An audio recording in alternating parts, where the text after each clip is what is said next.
नमस्कार. माहितीचा अधिकार कायदा म्हणजे आरटीआय आपल्याला माहिती मिळवण्याचा हक्क तर आहे, पण कधी विचार केलाय का की या अधिकाराचं रक्षण कोण करतं? आणि समजा जे माहिती देण्यासाठी जबाबदार आहेत तेच चुकले तर आपण काय करायचं? ह्या सगळ्या प्रश्नांची उत्तरं आपल्याला मिळतात माहिती अधिकार कायद्याच्या कलम 17 आणि 18 मध्ये. चला तर मग आज याच दोन महत्त्वाच्या कलमांबद्दल सविस्तर जाणून घेऊया. विद्यार्थी मित्रांनो, आता आपण हे कलम पाहणार आहोत. तुम्ही तयार आहात ना? चला पुढचे कलम पाहूया. हे बघा, माहिती मिळवण्याचा हक्क आपल्याला आहे हे तर सगळ्यांनाच माहिती आहे. पण जरा विचार करा, जे अधिकारी आपल्याला माहिती पुरवण्यासाठी नेमलेले आहेत त्यांच्या कामावर कोण लक्ष ठेवणार?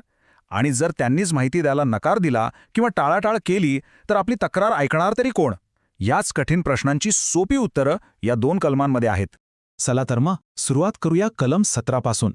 हे कलम आपल्याला सांगतं की व्यवस्थेतल्या मोठ्या पदांवरच्या व्यक्तींना म्हणजेच माहिती आयुक्तांना त्यांच्या कामासाठी जबाबदार कसं धरलं जातं.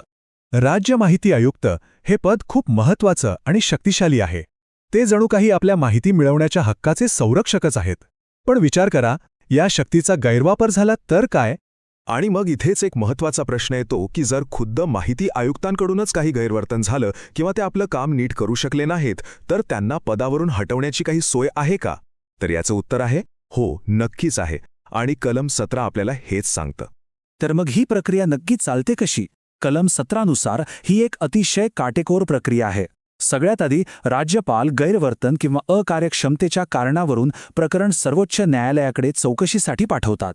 त्यानंतर सर्वोच्च न्यायालय त्याची सखोल चौकशी करतं आणि जर चौकशीत आरोप सिद्ध झाले तरच राज्यपाल त्यांना पदावरून दूर करण्याचा आदेश देऊ शकतात. ही संपूर्ण रचना पदाचा गैरवापर टाळण्यासाठी आणि न्याय टिकून राहावा ह्यासाठीच आहे. आणि एवढंच नाही आहे, काही अशी गंभीर कारणं आहेत जिथे राज्यपाल थेट कारवाई करू शकतात. म्हणजे जर आयुक्त दिवाळखोर झाले किंवा एखाद्या मोठ्या गुन्ह्यासाठी दोषी ठरले किंवा पदावर असताना त्यांनी दुसरी एखादी पगाराची नोकरी स्वीकारली तर त्यांना थेट पदावरून काढलं जाऊ शकतं. यामुळे गंभीर परिस्थितीत पटकन कारवाई करणं शक्य होतं. तर हे झालं मोठ्या अधिकाऱ्यांना जबाबदार कसं धरलं जातं त्याबद्दल. पण आपल्यासारख्या सामान्य नागरिकांच्या हातात काय ताकद आहे? आणि इथेच येतं कलम 18, जे थेट नागरिकांना सक्षम करण्यावर लक्ष केंद्रित करतं. आता समजा तुम्ही माहिती मिळवण्यासाठी अर्ज केला, पण तुम्हाला उत्तरच आलं नाही किंवा माहिती द्यायला थेट नकार दिला गेला. मग काय? अशा वेळी तुमची खरी ताकद आहे माहिती आयोग. आणि कलम 18 आपल्याला थेट आयोगाकडे जाण्याचा अधिकार देतं. कलम 18 नुसार आपण अनेक कारणांसाठी आयोगाकडे तक्रार करू शकतो. उदाहरणार्थ, कार्यालयात माहिती अधिकारीच नेमलेला नसेल, आपला अर्ज स्वीकारला जात नसेल, वेळेत काहीच उत्तर मिळत नसेल किंवा खूप जास्त फी मागितली जात असेल. इतकंच काय तर मिळालेली माहिती चुकीची किंवा अर्धवट असेल तरी आपण आयोगाकडे दाद मागू शकतो. ठीक आहे, तक्रार तर केली, पण मग पुढे काय? आयोगाकडे खरंच एवढी ताकद आहे का?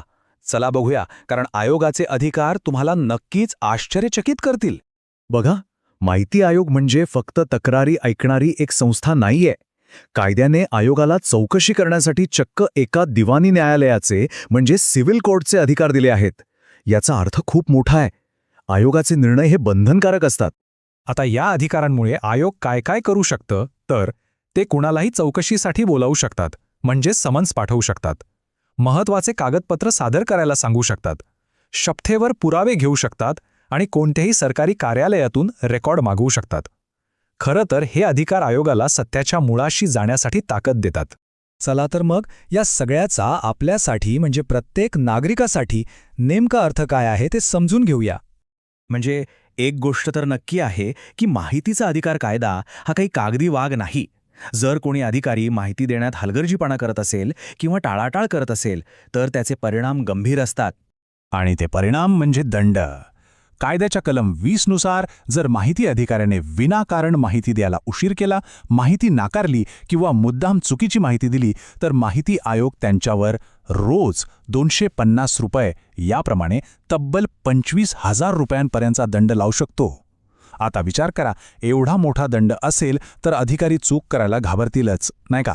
थोडक्यात सांगायचं झालं तर कलम 17 आणि 18 म्हणजे जणू काही कायद्याच्या दोन अविभाज्य बाजू आहेत. एका बाजूला कलम 17 हे माहितीच्या रक्षकांना म्हणजे आयुक्तांना जबाबदार धरतं आणि दुसऱ्या बाजूला कलम 18 आपल्यासारख्या सामान्य नागरिकांना त्यांचे हक्क मिळवून देण्यासाठी एक शक्तिशाली व्यासपीठ देतं.